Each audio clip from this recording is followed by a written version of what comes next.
The next piece is done by Led Zeppelin, Stairway to Heaven.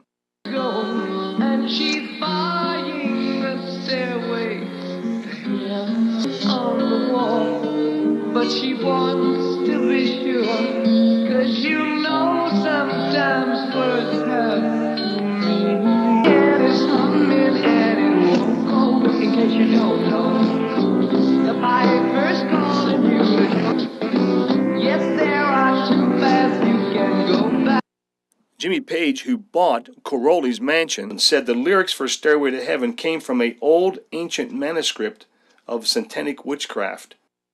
Robert Plant, who's the lead singer of Led Zeppelin, who is steeped into black magic, is singing about a witch with a stairway to heaven. The next lyrics, he goes on to say that words have two meanings. And then he said the piper is calling you to join him because there are two paths. Now, who's the piper and why would he be calling you? Ironically enough, in the book of Isaiah, Lucifer had pipes built in him, musical pipes. He was a musically built creature to worship God. In the backward mass of the Eagles, you hear them say Satan is building his own religion. Going forwards in the Stairway to Heaven, Jimmy is stating that the piper is calling you. Let's listen to the backward mass of Stairway to Heaven now to see what Jimmy is stating.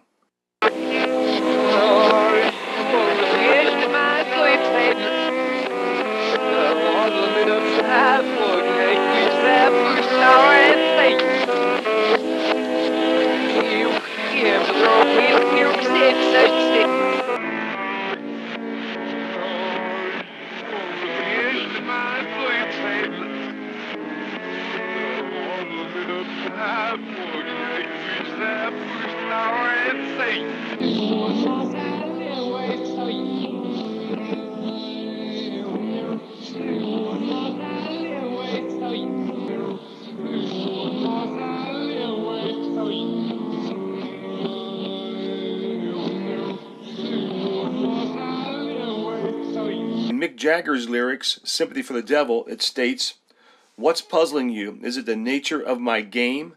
Isaiah chapter 28 verse 1 says, "Woe." Verse 15 it says, "You have struck a bargain with death and sold yourself to the devil."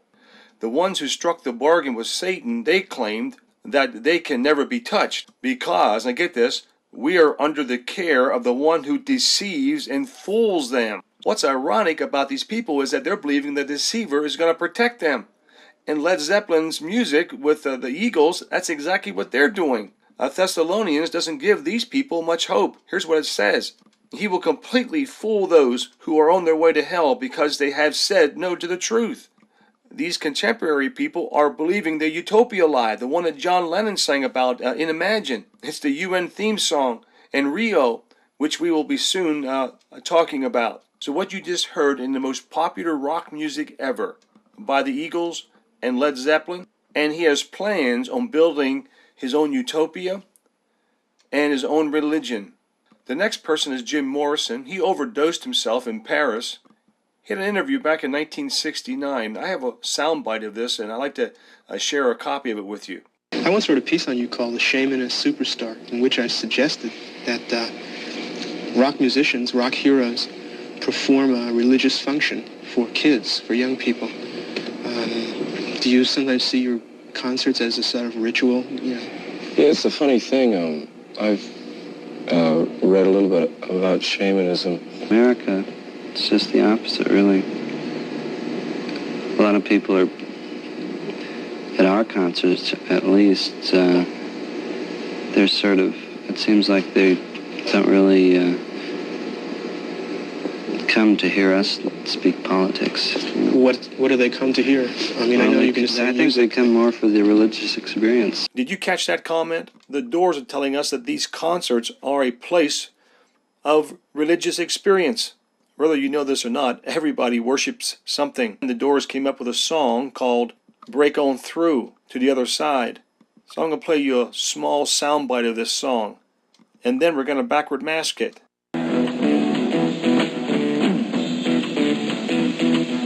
We chased our pleasures here, dug our treasures there. In Jim Morrison's music, as we backward mask the piece where it says treasures there, let's see who he's courting and having a religious experience with.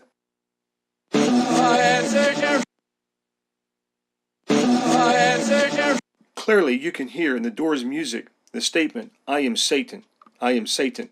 But not just the Doors. There are many who have a religious experience with this being called Lucifer, Satan. The two states that report the most satanic activity, first is California, secondly North Carolina. And if you listen to any rock station at all, you will hear all these songs that I have recorded and let you listen to, because today they still, even though they're oldies, they get a lot of airtime.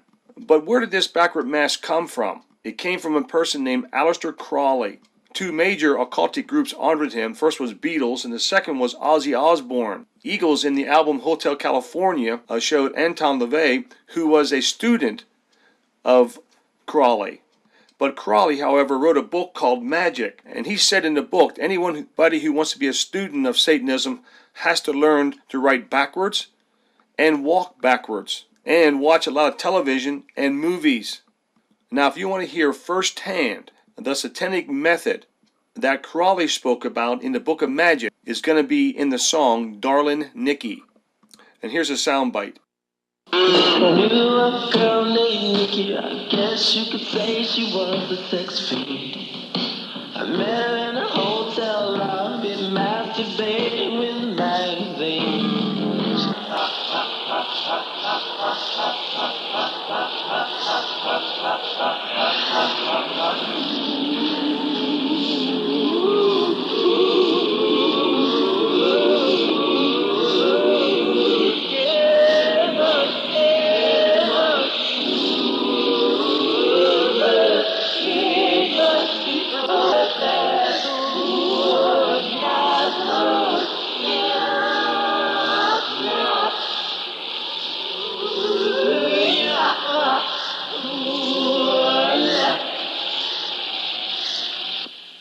Did you figure out what that message was? That was totally going forwards what you heard. There are three ways to backward mask. The first one is what you just heard. When a person says the words backwards, like Natas means Satan. The second way was like the plasmatics, Wendio, as done in a studio. That's how they created that one. The third way is the way that the Blue Oyster Cult did their song, I'm Burning for You. And here's a small soundbite of it going forwards, and then I'll turn that same piece going backwards.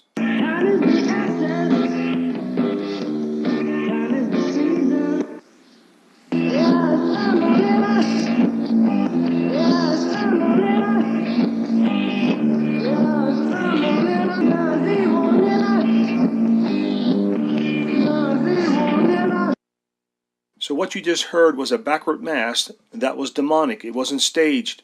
There's no way in the world, by the words that are being said forward, would they ever come back that way in a backwards mask unless there's a demonic force working there. The Blue Oyster Cult is stating there's someone in us and there's something evil in us. And that is the evidence in their life, in their lifestyle, and in the music that they sing. Now we'll backward mask Darlin' Nikki and see exactly what that group is stating in the backward lyrics. Hello, how are you? Fine, fine, 'cause I know. Hello, how are you? Fine, fine, 'cause I know that the Lord shall make the room. So yeah, so yeah.